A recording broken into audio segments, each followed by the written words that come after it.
आज मेरा सौभाग्य है कि मैं इस मंच से संबोधित कर रहा हूँ, क्योंकि ये मैं प्रथम बार इस मंच पर आया हूँ बोलने के लिए, और वो भी इस विद्यालय में एज ए स्टूडेंट आखिरी बार।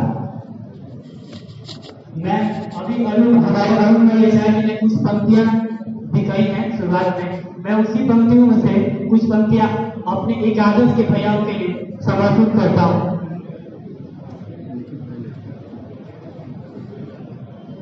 कुछ पाकर खोना है, कुछ खोकर पाना है, कुछ पाकर खोना है, कुछ खोकर पाना है। जीवन का मतलब तो आना और जाना है, जीवन का मतलब तो आना और जाना है। दो पल के जीवन से एक उम्र चुरानी है, दो पल के जीवन से एक उम्र चुरानी है। जिंदगी और कुछ भी नहीं, तेरी मेरी कहानी है। जिंदगी और कुछ भी नहीं, तेरी कहानी है।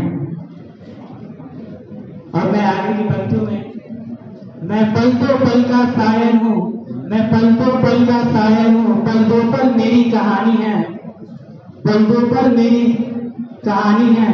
पल दो पल मेरी हस्ती है, पल दो पल मेरी जवानी है, पल दो पल मेरी जवानी है। मैं पल दो पल का शायर हूँ। सबसे पहले जब मैं क्लास 6 में मेरा इंट्रेंस एग्जाम जब मुझे पता चला कि मेरा पास हो चुका है और मुझे इंट्रेंस एग्जाम क्लास 6 में देने जाना है, नागा जी सरस्वती विद्यार्थी वरिष्ठ माध्यमिक विद्यालय मालदेपुर बलिया में एक नागा जी ब्रांच नाम से प्रसिद्ध था हमारा विद्यालय, और अभी भी है। तो मैं थोड़ा अंदर से डरा हुआ था, और वहाँ गेट से जब आया विद्यालय प्रांगण में, और मुझे यहाँ के नियमों पता नहीं थे, फील्ड के बीच से ही चला गया था सीधा क्लास में जहाँ मेरा इंट्रेंस का रूम था। और सबसे पहले मेरे को रमेश विचार जी बोले थे, जो मेरे पक्ष में शिक्षक भी थे। मैं आपको एक बात बताता हूँ, रमेश विचार जी की जो बात करने की शैली है और बड़े ही सहज भाव से उन्होंने मेरे अच्छे से बोला, वो भी भोजपुरी में।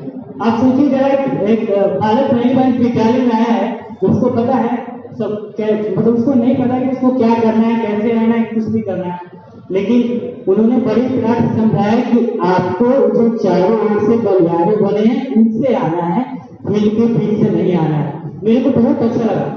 जब मैं क्लास 6 में पुराने स्कूल में पढ़ा था तो मुझे वहाँ कुछ नहीं पता, सही बता रहा हूँ आपको। Good morning, good evening, good afternoon, केवल यही सिखाया गया। मुझे नहीं पता चेहरे को पैर छूना है, उनका सम्मान करना है। और सबसे अच्छी बात मुझे नागा जी मालदेपुर में ये लगी है कि यहाँ पर जो आचार्य हैं, जो भी आचार्य, मेरे क्लास 6 से लेकर क्लास 12 तक जो भी आचार्य मिले, अपने बच्चों की तरफ प्रेम से हम लोग से बात करते थे, हमारी समस्याएं सुनते थे। मैं सभी का बहुत बहुत धन्यवाद देता हूँ। मुझे आज बोलने का मौका मिला है, मैं बहुत अपने आप को सौभाग्यशाली समझता हूँ। मैं सबसे ज्यादा धन्यवाद इस विद्यालय को देना चाहता हूँ, क्योंकि इस विद्यालय ने मुझे अपनी संस्कृति, अपने संस्कार, अपने संस्कारों के बारे में जानने की इच्छा प्रकट की मेरे अंदर, अपने संस्कारों को जानने का मौका दिया है। क्योंकि मुझे याद है इस विद्यालय में एक बार एक संत महात्मा है, तो उन्होंने कहा था कि जिंदगी कुछ भी नहीं है, जिंदगी एक ऐसा अवसर है आपके पास कि एक दोबारा जन्म इस धरती पर ना ले, एक कुछ ऐसा करके जाए जब दोबारा कुछ जन्म लेने की जरूरत ही ना पड़े। हमारे कर्मों से हमारे जो हम कृत्य करके इस धरती पर गए उस नाम से हमें जाना जा सके। और ये जो अवसर है वो हमें नागा जी सरस्वती विद्यालय से ही प्राप्त हो सकता है। आज जब मैं कक्षा 9 और 10 में पढ़ने आया तो सबसे बड़ा जो चैलेंज था किसी भी 9 और 10 के स्टूडेंट के लिए, हिंदी और संस्कृत में से विषय को चुनना सबसे बड़ा चैलेंज था। सभी लोग यहाँ विशाल कक्ष में बुलाया गया था सबको, और हिंदी और संस्कृत के मतलब विषय में से जो एक विषय चुनना है। सोचिए कितना कठिन होगा अपनी मातृभाषा में से किसी एक भाषा को चुनना, बहुत कठिन है, लेकिन फिर भी हम लोगों ने चुना उसको, उस दौर से गुजरे। फिर कक्षा 10 में हमारी मुलाकात सबसे पहले श्रीमान बसंत आचार्य से होती है। एकदम बहुत ही सरल स्वभाव, अच्छे से बोलना, एक पुत्र के समान व्यवहार करना, बहुत एक दूसरे को सपोर्ट देता है। आचार्य जी का मैं बहुत बहुत धन्यवाद करना चाहूंगा, क्योंकि उन्हीं के शब्दों के कारण। मैं आपको एक किस्सा बताता हूँ। जब क्लास 9 में हाजिरी का एग्जाम होता है तो उस समय बहुत सारे बच्चे लोग कम होता है, हम लोग अपने बहुत भी सुने थे कि जब 8th में पढ़ते तो क्लास 9 वाले भैया लोग बोलते थे कि बहुत नंबर ला रहे हो क्लास 8 में, आओ 9th में तो पता चलेगा। सबके डायलॉग यही रहते थे। क्लास 12 वाले भैया से पूछेंगे तो बोलेंगे आइए अभी 11th में आ रहे हैं नंबर, अभी और भी 12th में तक सब पता चलेगा। तो हम लोग जब एग्जाम देने हैं हाल पहले क्लास 9th में, तो उस समय मेरे मार्क्स आए थे 80 में 63 नंबर, केवल 63। आचार्य जी ने कुछ भी नहीं कहा। मेरे को लगा बहुत डांटेंगे, बहुत बोलेंगे कि क्या कर रहे हो, क्या पढ़ नहीं रहे हो, क्यों नहीं पढ़ रहे हो, लेकिन उन्होंने बहुत सरल बात बोला, कोई बात नहीं, अगली बार प्रयास करना और अच्छा नंबर लाएगा। और परिणाम भी बहुत अच्छा हुआ। 75 मार्क्स हम लोगों के क्लास में कम से कम 4 बच्चे लेके आए थे। यही उनके शब्द थे। मैं बसंत साहब को वहीं से प्रणाम करता हूँ, बहुत बहुत आपका आभार। अभी हमारे भैया आर्यनदास सिंह ने कहा कि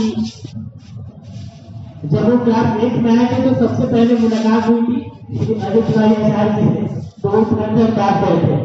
तो फिलहाल तो वो 2 साल बिता चुके थे, तब क्लास 8 में आए थे।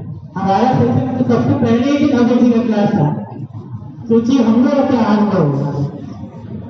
लेकिन आचार्य जी का वो भले ही हम लोग पीटते थे, मारते थे, लेकिन सबसे ज्यादा मानने वाले आचार्य जी थे जो लिखित शिक्षा में हम लोग का बहुत अच्छे मार्गदर्शन अभी भी करते हैं और पहले भी बहुत अच्छे से करते थे। और मैं कुछ पंक्तियों के साथ अपनी वाणी को विराम देना चाहूंगा।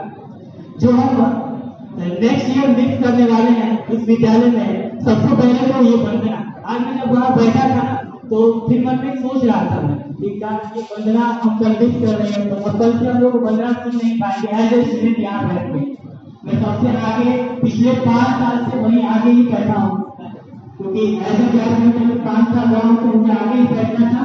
तो मैं हमेशा सुनता था इस वंदना को, और आगे हम मिस करने वाले इस वंदना को।